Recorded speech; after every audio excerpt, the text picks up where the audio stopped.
What's up, ladies and gentlemen? It's good to see you today on the Speak and See Show. I ask that you like and subscribe and click that notification button so when I get information out, you can get information in. And can somebody say, hey, I want my 10K? Yeah.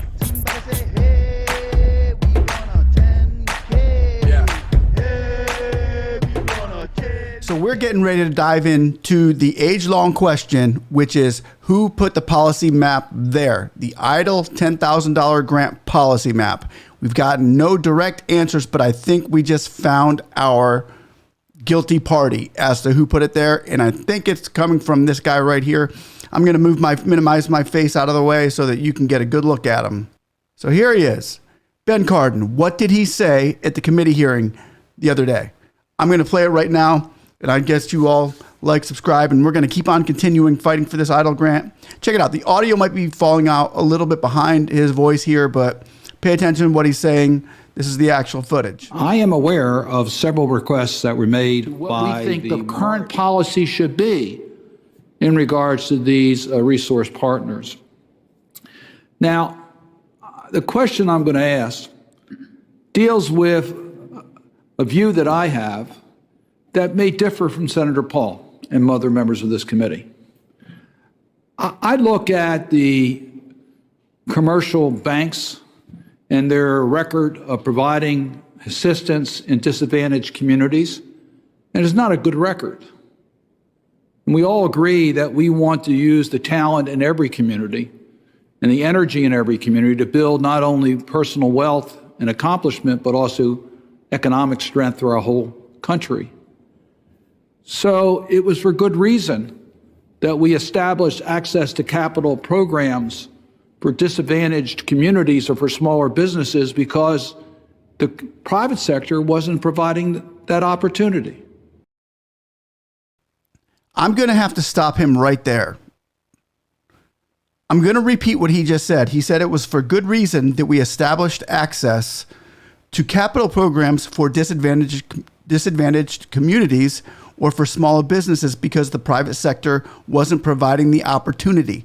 It was for good reason that we established access to capital programs for disadvantaged communities or smaller businesses.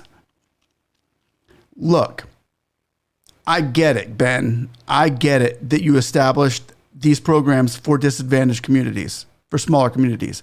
I get that. I think we all do. America gets it.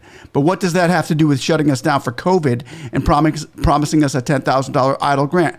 That's what this EIDL grant was. It wasn't about your legislation in 2007. It wasn't about that. It was about your legislation during the pandemic. It was about providing to all people during the pandemic who suffered a loss.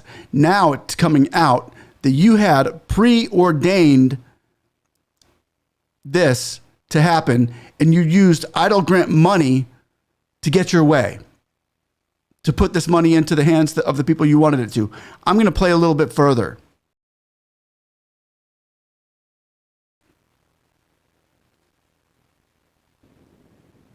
So we developed the 7A program and the 504 program, the largest programs of access to capital through the SBA. But when you look at the record, and when I first came to the Senate in 2007, I got the numbers in Maryland, and I was appalled because the number of 7A loans made to disadvantaged communities was so small compared to the demographics of small businesses located in disadvantaged communities. I knew we could do better. There we have it. That's a big piece to the puzzle right there. That policy map that he's talking about was already set. It had nothing to do with pandemic. It wasn't who got hit the hardest during the pandemic. It was who he thought got hit the hardest back in the day. Now we're talking about 2007. I think that was the Obama administration. It might have been Bush. I'm not sure. But it had nothing to do with COVID-19, which were the reason the EIDL economic injury disaster loans and grants, the EIDL grant was placed. They used it for another purpose. They used it for their own agenda. They used it for their own personal policies that they wanted to put in place for the last 20 or 15 years. So here we are trying to get that EIDL grant, and the policy map comes out and says, hey, these were the hardest hit businesses during COVID-19. They could never prove that. And they will never be able to prove that because all businesses, the yellow areas too that we're seeing up there by your head, Ben, the yellow areas too were hit just as hard. Everybody took COVID. Everybody took their bit of COVID pain. Trust me. So here it is in full display. This isn't part of a COVID EIDL economic injury disaster grant that we were supposed to get. This is part of I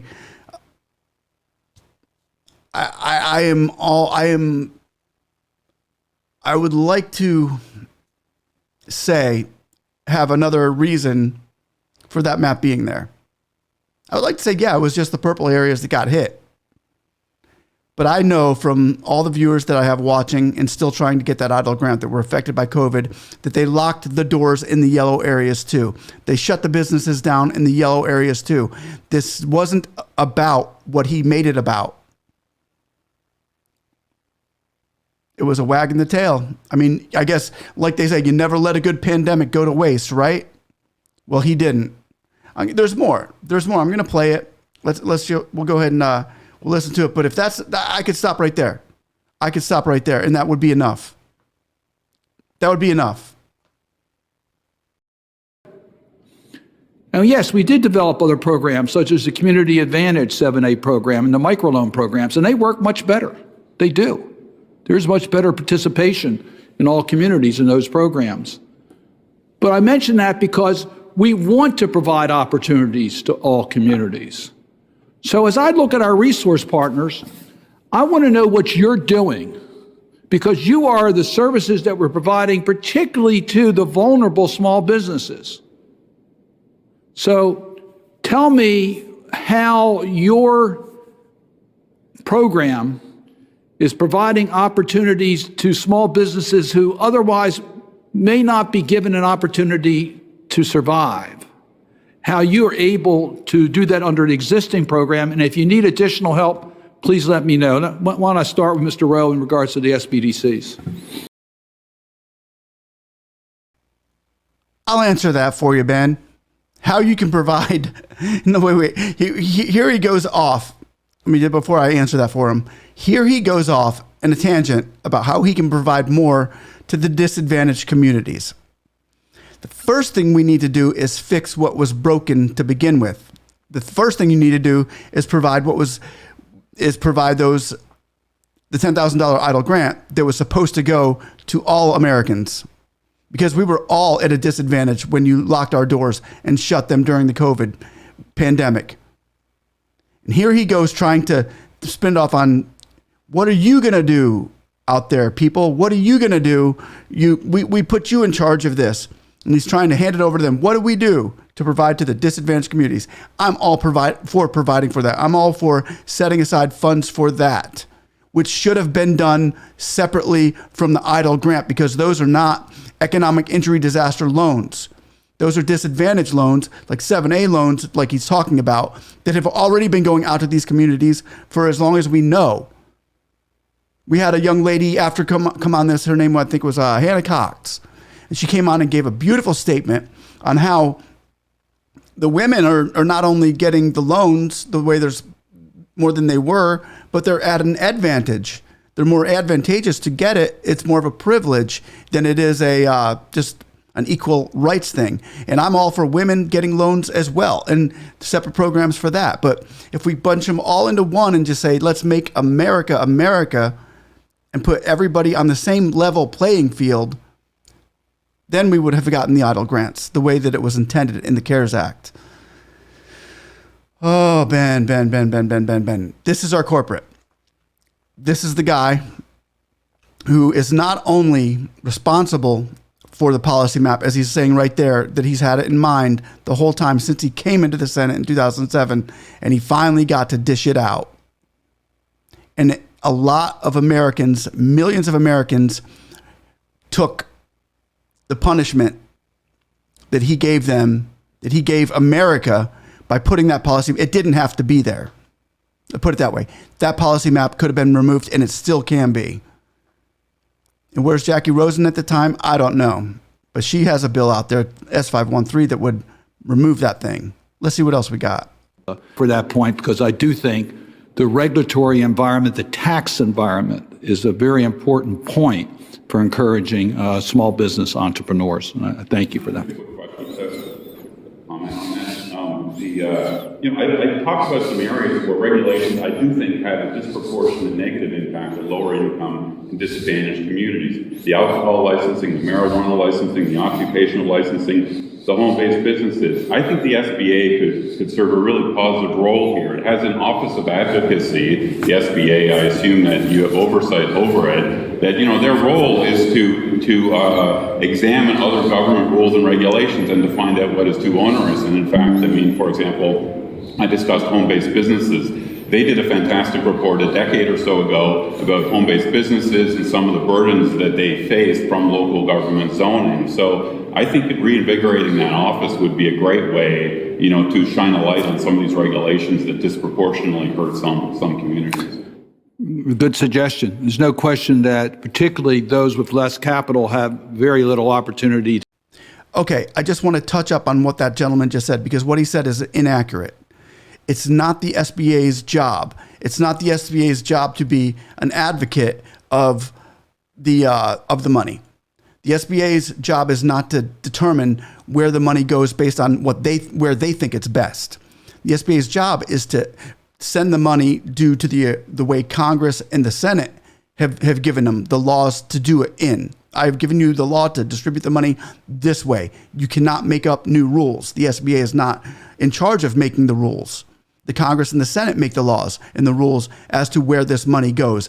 And he cannot point the finger. I will not let Ben Cardin or anybody else point the finger to any entity than themselves. They put this map into play, and Guzman couldn't even remove the map. Guzman wanted to remove the map. I remember her specifically trying to get with Jackie Rosen and say, hey, let's get this to the floor. Let's take this. They've got to do it. I can't do this. She was very adamant and sent them a couple letters saying, hey, are we going to get this thing done for the communities and the businesses out there that did not receive the EIDL grants due to location? Tough pill to swallow here. But you know what? We've been saying all along that Ben Cardin was more than likely was the guy, and he is, and I hold true to that statement that Ben Cardin is the main source of the EIDL policy map being put into play, especially after the testimony he just gave during this administrative hearing. And I would just like to say that I appreciate all of us. All of you out there, all of you all that got up and called Ben Cardin's office when we had that live chat a few days ago.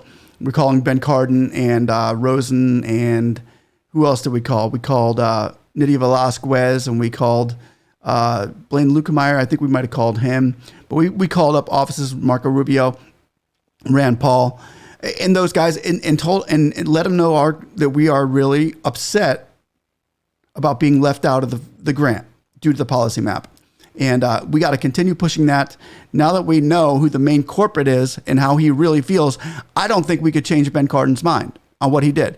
The way he's allocating or acting is he did something great for America. Is he turned the tables on America. He, instead of just helping everybody, he only helped a certain group of people, hurting the rest of them.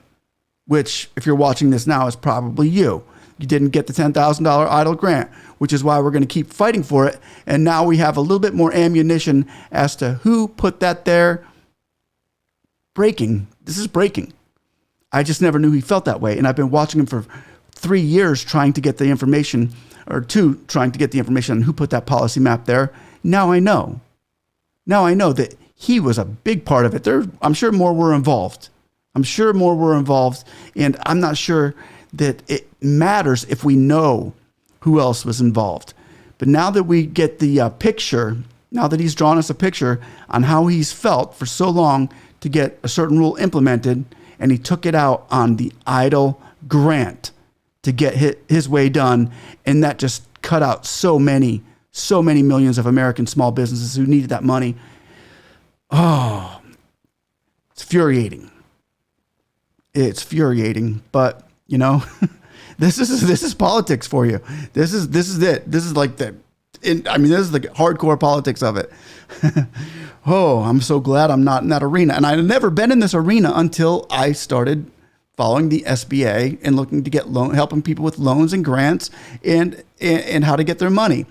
Now I can see that we are working, that the system is working against the majority of Americans who were looking to get money after they closed their doors and locked them down. See if they could do that again. Try locking us down again. I dare you. I live in Florida. I live in a free state. They don't lock down here no more. They're done with it. We are out of that loop. We were out of that loop very early in this. And I thank my Governor DeSantis. He did a great job in keeping common sense put in the game. And I just want to encourage you guys out there. We're going to keep on fighting for this EIDL grant, and we're going to get it. We're going to get it because it's the right thing. And in the end, the good usually over conquers the evil that we've been seeing and that we've had played against our lives by a systematic government that is just so one-sided right now. And guys, I don't know about you, but hey, I still want my 10K. Somebody give it to me. Somebody give it to me. Somebody. Yeah. Somebody say, hey, we want a 10K. Yeah. Hey, we want a 10K. Yeah. Hey, we want a 10K. Yeah. Hey, we want a 10K. Give it to me. Me and my friends, we like to play this game. Some call us annoying, but we think it's a shame.